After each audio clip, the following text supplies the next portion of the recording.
So, as you know, one of the most important teachings in Ayurveda is to connect to nature. And Ayurveda offers us lots of different ways that we can do this. It's about observing nature, it's about experiencing nature, but most importantly, it's about um, inviting these qualities of nature and having a sense of reverence towards them. And of course, we have lots of different tools to do this. The most important, as you know, is the Ayurvedic clock, which really allows us to get into sync with the daily rhythms of nature. But of course, nature is about cycles within cycles within cycles, because we not only have the daily rhythm of the sun and the moon, we have the monthly cycle of the moon, we have the seasonal cycles, we have planetary cycles. So we're in this constant flux of cycles. So, of course, nature is very dynamic, but there are ways that we can experience nature even inside of our own home. So, today I want to just talk to you about some ideas of bringing these elements, bringing nature by way of the elements into your home. So, we're going to do a 5 elements altar. And the idea is simply to invite the qualities of the elements, and it it would serve as like a daily reminder that these elements are present. Not only are they present within us because we are nature, but obviously these qualities are also present around us. So the more that we connect with them, the more that we're able to understand them. And remember, Ayurveda is all about exploration of the self. So, with that in mind, let's just walk through some ideas for the 5 element altar. And again, you can do whatever calls to you. But I just want to show you some of the things that I've done with my altar at home. So the first element is the earth element, and obviously you can have, a plant in soil. I like the orchid because the orchid has its roots exposed, and it just really reminds me of how we need this rooting, right? We need the qualities of earth that are grounding, stability. And for me, the orchid is just a really great representation of those qualities.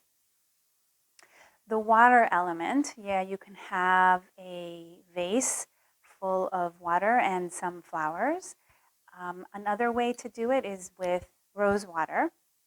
So, rose water you could use as a way to clear the energy in your space. So when you are approaching your altar, you want to make sure that you come to it not only with a good attitude, but also that the energy around it is going to be positive. So rose water is a really good way to do that. You can also use it on yourself to clear your own energy. The fire element is, of course, represented by, most traditionally, by a candle. And this is why when you go to a lot of religious temples, regardless of the culture, you will most probably see the fire element in the form of a candle or a homa, which is a small fire that's lit traditionally in Hindu temples.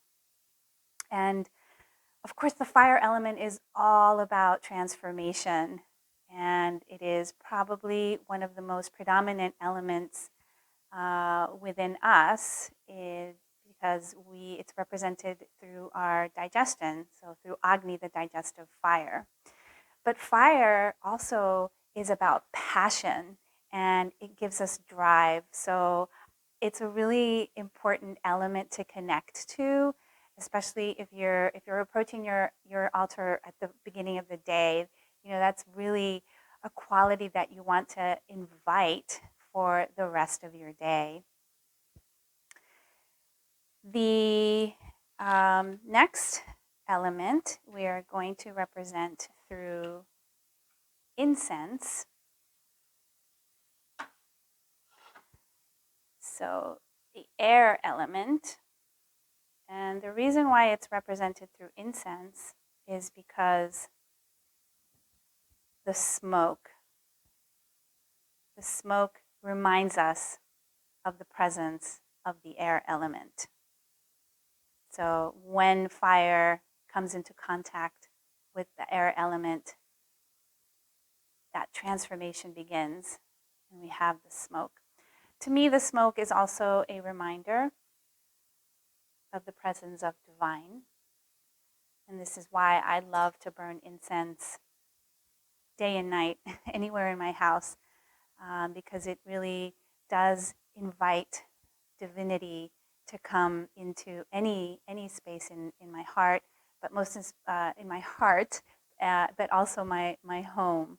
So a good way to meditate on your altar is to meditate on the smoke or even on the flame.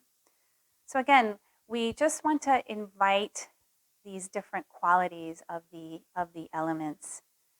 And lastly, the space element, it is represented through sound. So you can use a bell. I'm going to use these small cymbals.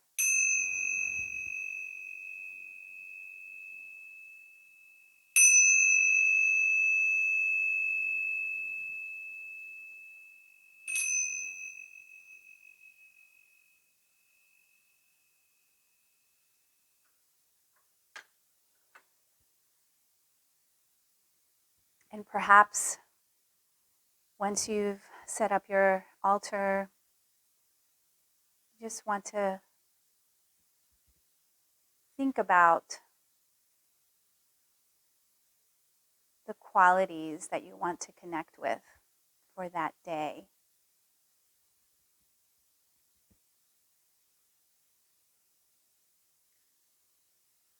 I also, on my altar, I tend to have other things such as deities.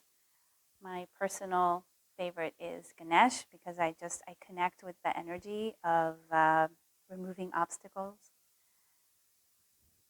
But you can have anything else that reminds you to invite divine into your heart and into your life.